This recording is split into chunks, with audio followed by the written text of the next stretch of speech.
አብኩተ ስራና ሳይ ቁጭ ብሎ እንደዚህ ነው ምናምን ምን ይሰራልኛል? ነገር ስንጠቃ ዴሊቨሪ ውጤት ነው የምፈልገው።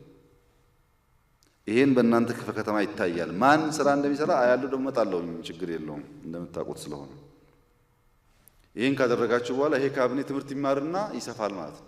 እስቲ እናንተ አራታችሁ ስሩና ይሄ አስተባባሪ ይሄ ምናምን ጫረታ ተውና ግቡና ስራውን ስሩት።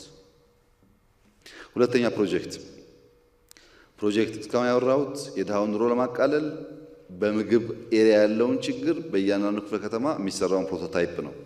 ፕሮጀክት በሚመለከት ሃውሲንግ ማድረግ ያለባችሁ አዲስ አበባ በየክፍለ ከተማ ያለውን ቦታ ይለይ። ከለየ በኋላ ሃይ ራይዚንግ G+20 ምናምን ያውጣ ጫረታ። ጫረታው ምንድነው? ለምሳሌ ኢንቨስት የሚያደርገው ሰው መለስ ከሆነ ለአዲስ አበባ ከተማ 30% ከገነባው ቤት ውስጥ ይሰጣል። በነፃ ነው መሬቱን የሚወስደው። ይገነባል G+20 ሺህ ቤት 5000 ቤት 1000 ከገነባ 300 የአዲስ አበባ ነው። 10000 ከገነባ 3000 የአዲስ አበባ ነው።